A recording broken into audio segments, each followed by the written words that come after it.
प्रिय विद्यार्थियों, हिंदी क्लासेज में आपका स्वागत है। हमारा विषय है क्रिया।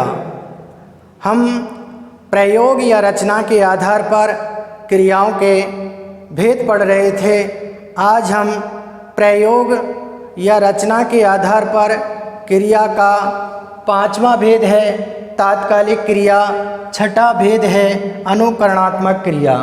आज हम इन दोनों क्रियाओं का अध्ययन करेंगे। सबसे पहले हम पढ़ेंगे प्रयोग या रचना के आधार पर क्रिया का पांचवा भेद तात्कालिक क्रिया। सबसे पहले हम ये जानेंगे कि तात्कालिक क्रिया होती क्या है, तात्कालिक क्रिया कहते किसे हैं। तो यहाँ पर तात्कालिक क्रिया की परिभाषा है, एक क्रिया के समाप्त होते ही दूसरी क्रिया प्रारंभ हो उसे तात्कालिक क्रिया कहते हैं। फिर से पढ़ देता हूँ, एक क्रिया के समाप्त होते ही दूसरी क्रिया प्रारंभ हो उसे तात्कालिक क्रिया कहते हैं। यहाँ निम्न उदाहरणों द्वारा समझाया गया है। पिताजी के आते ही बिजली चली गई। पिताजी के आते ही बिजली चली गई, यानी कि पिताजी का आना हुआ, पिताजी आ गए हैं, पिताजी आ गए हैं। ये आना या आते जो क्रिया है यहाँ पर समाप्त हो गई है, समाप्त हो गई है। इसके बाद बिजली गई है, यानी कि पिताजी आ गए हैं, इसके बाद बिजली चली गई है। तो एक क्रिया आना या आते जो क्रिया है यहाँ पर समाप्त हो गई है। इसके बाद दूसरी क्रिया है, दूसरी क्रिया प्रारंभ हुई है बिजली का चला जाना, बिजली चली गई। तो ये तो क्रिया यहाँ पर समाप्त हो गई है और दूसरी क्रिया यहाँ पर चली गई। ये क्रिया यहाँ पर आते ही क्रिया के समाप्त होते ही चली गई क्रिया प्रारंभ हुई है, इसलिए यहाँ पर चली गई जो क्रिया है वो तात्कालिक क्रिया है। और पिताजी के आते ही बिजली चली गई, ये उदाहरण तात्कालिक क्रिया का है। इसी तरीके से हम दूसरा उदाहरण पढ़ेंगे। पढ़ने बैठते ही मोबाइल बज गया, यानी कि हम पढ़ने बैठ चुके हैं, हम पढ़ने बैठ गए हैं, बैठे हैं, इसके बाद मोबाइल बजा है। तो एक क्रिया बैठना, ये क्रिया यहाँ पर समाप्त हो गई है, यहाँ पर पूरी हो गई है कि हम पढ़ने बैठ चुके हैं।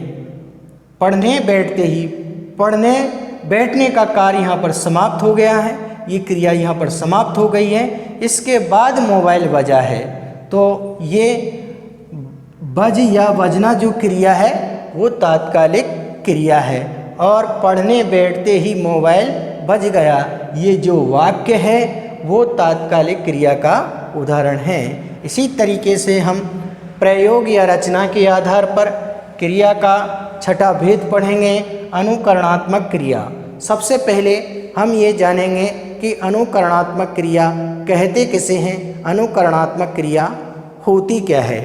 तो यहाँ पर अनुकरणात्मक क्रिया की परिभाषा है, वे क्रियाएं जो वस्तुओं अथवा व्यक्तियों की ध्वनियों के अनुकरण से बनी होती हैं उन्हें अनुकरणात्मक क्रिया कहते हैं। वे क्रियाएं जो व्यक्तियों या वस्तुओं की ध्वनियों के अनुकरण से मिलकर बनी होती हैं उन्हें अनुकरणात्मक क्रिया कहते हैं। अनुकरण का मतलब होता है नकल करना, अनुकरण का मतलब होता है नकल करना, यानी कि वह क्रिया जिसमें नकल की जाती है। जिस तरीके से यहाँ पर निम्न उदाहरणों द्वारा समझाया गया है, अनुकरण का मतलब होता है नकल करना। ये उदाहरणों द्वारा समझाया गया है। यहाँ पर फड़फड़ाना, फड़फड़ाना किसी आवाज़ को हम, किसी जो ध्वनि या जो आवाज़ होती है उसे हम जैसा का जैसा नहीं लिख सकते, हम जैसा का जैसा नहीं लिख सकते, तो हम उसकी नकल कर लेते हैं कि जैसी आवाज़ होती है हम उसको वैसा लिख देते हैं। जैसे फड़फड़ाना, हम फड़फड़ की जो आवाज़ होती है उसे हम लिख नहीं सकते, इसलिए हम फड़फड़ाना लिख देते हैं, जिससे हमें उस ध्वनि का पता हो जाता है कि ये आवाज़ किस तरीके की होगी। इस तरीके से बड़बड़ाना, बड़बड़ाना, तो ये बड़बड़ाना अनुकरणात्मक क्रिया है। यहाँ पर हमने नकल की है किसी जो ध्वनि या जो आवाज़ आती है, जो बड़बड़ की आवाज़ आती है, जिसे हम लिख नहीं सकते, तो हम कुछ ध्वनि संकेतों के द्वारा उसको नकल करके हम लिख सकते हैं। तो जैसे कि बड़बड़ाना हम लिखते हैं। जिस तरीके से बुलबुलाना, ऊँट जो बोलता है, ऊँट की आवाज़ को हम जैसे पानी के बुलबुले की तरह ऊँट की आवाज़ आती है, उसको हम ऐसे लिख नहीं सकते, तो हम उसकी नकल करते हैं। अनुकरण किया है कि वो बुलबुल की आवाज़ होती है, इसलिए ऊँट की आवाज़ को हम क्या कहते हैं? बुलबुलाना। ऊँट की आवाज़ को क्या कहते हैं? बुलबुलाना। इसी तरीके से हम घोड़ा जो आवाज़ करता है, जो बोलता है, उसको हम लिख नहीं सकते कि किस तरीके की आवाज़ वो करता है, उस ध्वनि को हम लिख नहीं सकते। तो हमने अनुकरण किया है, उसकी नकल की है कि हिन हिन की आवाज़ आती है, इसलिए हम घोड़े की आवाज़ को क्या कहते हैं? हिन हिनाना कहते हैं। इसी तरीके से कुत्ता जो चिल्लाता है या जो ध्वनि निकालता है, उस ध्वनि को हम लिख नहीं सकते, तो हम उसकी नकल करते हैं कि किस तरीके की आवाज़ आती है। तो हम कुत्ते की आवाज़ को भौंकना कहते हैं। भौंकने से हमें पता चल जाता है कि कुत्ता किस प्रकार की ध्वनि निकाल रहा होगा। इसी तरीके से हम अन्य उदाहरण दे सकते हैं, जैसे बकरी की आवाज़ को मैम्याना कहते हैं, मोर की आवाज़ को कौंक्याना कहते हैं। इसी तरीके से अन्य हम कई प्रकार के उदाहरण दे सकते हैं। तो आज हमने प्रयोग या रचना के आधार पर क्रिया का 5वां भेद, तात्कालिक क्रिया और अनुकरणात्मक क्रिया, इन दोनों का हमने विस्तार पूर्वक या विधिवत रूप से अध्ययन किया है।